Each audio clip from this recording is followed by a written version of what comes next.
Goeiemôre, dit is maandagoggend 9 Februarie 2026 en ek groet julle hartlik hier vanaf die walle van die Groot Rivier. Ek het Vrydag met julle gesels oor hierdie sogenaamde privaat leers wat opgebou word, bendeleiers en selfs politieke figure wat 'n klomp mense rondom hulle self groepeer as leiwagte of dan VIP beskermers en sekuriteitsmaatskappye en in al die gevalle val die vereistes maar ver kort van dit wat moet gebeur. Nou is dit net baie interessant dat Lesofie, die minister wat hierdie sogenaamde misdaadbestryders bekend gestel het, 9000 van hulle. En daar word nou baie vrae gevra oor wie het hulle opleiding gegee, waarin is hulle opgelei en met watse magte mag hulle dan nou die veld of die werksterrein betree. Maar hulle is reeds besig om te opereer en die groot verandering wat hulle nou gemaak het, was om ewe skielik die naam misdaadbestryders te verander na vredesbeamptes. Nou dis 'n groot woord, vredesbeamptes. Met ander woorde verwag hulle dan 'n situasie waarin daar vrede bewerkstellig moet word, is dit 'n subtiele skuif in 'n rigting wat ons nog nie mooi openlik sien nie. Posisioneer hulle self of wat is hier aan die gebeur? Hoekom word hulle vredesbeamptes genoem? Hierdie privaat weermag van Lesofie. Nou ja, dis vir my duidelik dat daar al meer druk op die ANC geplaas word en dinge gaan al slegter vir die ANC en ook nou vir die lede van die regering van nasionale eenheid, veral John Steenhuisen, wat nou nie meer gaan staan vir die leiersposisie van die DA nie. Ek dink Steenhuisen het finaal die DA vernietig en so ook sy magsbasis in die proses vernietig. Maar gesien Lesofie se privaat vredesbeamptes of vredesleer, noem dit wat jy wil, wat nou op 'n stadium na vore tree, bring my by die vraag of die ANC ooit werklik gesag gaan afgee, gesag vrywilliglik sal afstaan. Die verbrande ANC leierskap wat daar wapper oor 'n vernietigende stad, bring my terug by die feit dat gister 'n jaar gelede het Donald Trump sy eerste uitvoerende bevel gemaak ten opsigte van Suid-Afrika. En dit het baie mense empower, die krag gegee, die vermoë gegee om te begin opstaan en te begin praat teen die ANC en te begin wys wat se foute is daar gemaak en hoe lyk die vervalle land teenoor hoe dit gelyk het 10 of 20 jaar gelede. Die bewyse is daar onteenseglik dat die ANC hierdie land sistemies en stelselmatig vernietig het van 'n goed funksionerende eenheid tot 'n land van verval en verderf, rommel, pestilensies, stikkende strate, stikkende paaie en onvermoë. Weereens, soos wat ek baie in die verlede gesê het, sien 'n mens net vooruitgang daar waar die privaat sektor betrokke is, al hoe verder weg van die middestede af, waar private ontwikkelings plaasvind van winkelsentrums, besigheidssentrums en so meer en so meer. So dis 'n wegbeweging vanaf daar waar dit altyd was. Suiwer omdat die regering nie in staat is om sy verpligtinge ten opsigte van instandhouding, gesondheid, netheid kan nakom nie. Stemme van Suid-Afrikaners van oor die hele wêreld begin opgaan, vra en minder mense is bang om op te staan en te sê, kyk hoe gaan dit in Suid-Afrika, kyk hoe lyk dit. En dit is 'n baie verblydende teken dat dit nie meer net sekere individue is wat praat hieroor nie, maar dat daar 'n al breër koor van stemme opgaan teen die ANC geleide regering van nasionale eenheid. Ek dink dis hierdie openbare veroordeling wat die einde van John Steenhuisen se politieke loopbaan veroorsaak het.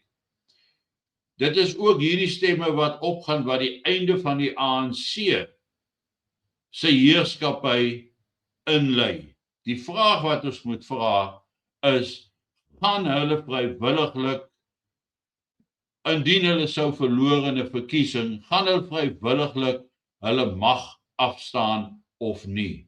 Dit is die groot kommer wat daar is.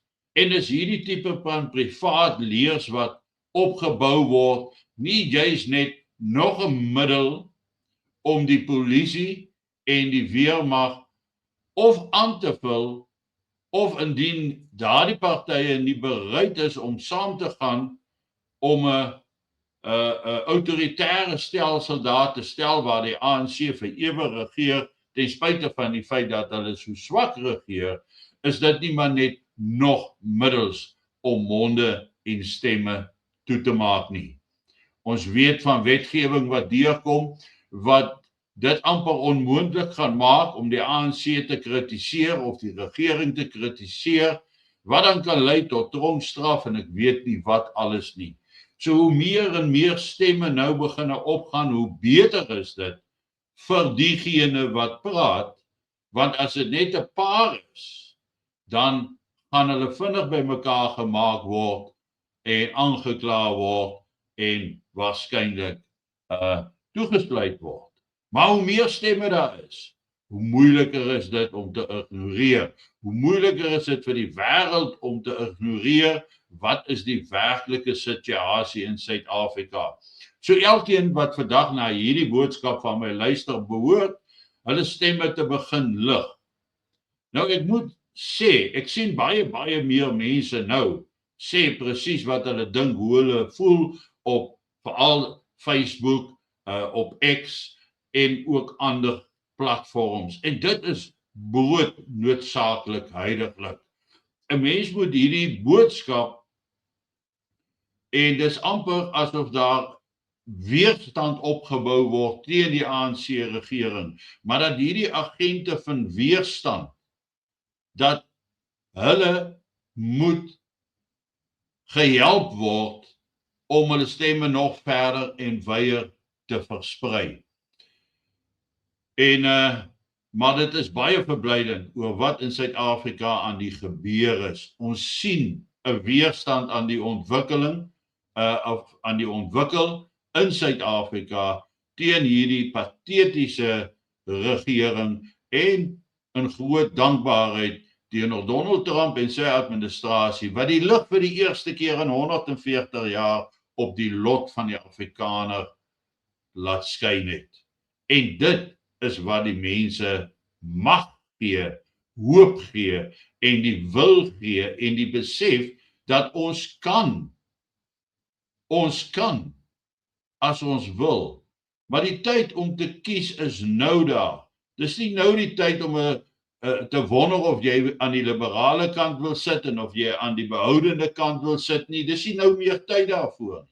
Jy moet nou besluit of jy staan vir eie waardes, vir jou eie kultuur, jou eie taal, jou eie geloof en of wil jy verstaan vir die voorskrifte van die Wêreldekonomiese Forum, die Wêreldbank, dit wat die ANC regering en onder andere John Steenhuisen so aangehang het jy moet kan kies, dat ons kan sê, ons is nie woke nie, ons soek nie hierdie liberale geldmag gedrewe politiek in Suid-Afrika nie. Inteendeel is die oplossing is geen politiek nie. Dan politieke partye is die rede hoekom ons vandag is waar ons is. Want ons kies nie meer verteenwoordiging nie. Ons kies nie meer die beste inwoner of mees bevoegde inwoner van 'n dorp om daai dorp te verteenwoordig nie. Nee, ons kies 'n party en dan kom die party aan bewind en die party wys onbevoegde mense aan om die werk te doen en dit het gelei tot die totale ineenstorting van Suid-Afrika. So my woorde vandag is al hoe meer en meer weerstand moet opgaan. Mense moet praat. Mense moet praat vir hulle behoudenheid, vir hulle patriotisme, vir dit waaraan hulle glo en 'n duidelike skeidslyn maak met dit wat ons nie pas nie en dis die wokeness. Mense, daarmee sluit ek af vir oggend. Geniet jou kondensmelk koffie op hierdie maandagooggend en ek hoop van harte dat julle hierdie video die hou van knoppie gaan druk, dat jy by die kanaal gaan aansluit, maar dat jy ook gaan aanstuur dat ons die algoritme weier kan sprei. En nadat jy kant gekies het, raak betrokke sodat ons in staat is om enige vorm van totale vernietiging te oorkom, om 'n toekoms te kan skep. Maar dit sal nie deur politiek kan gebeur nie. Dit sal deur mense wil moet geskied. Vasberadenheid, opoffering, weg van politiek af. Dit is op die ou einde van die dag die enigste oplossing. Mooi loop, lekker dag.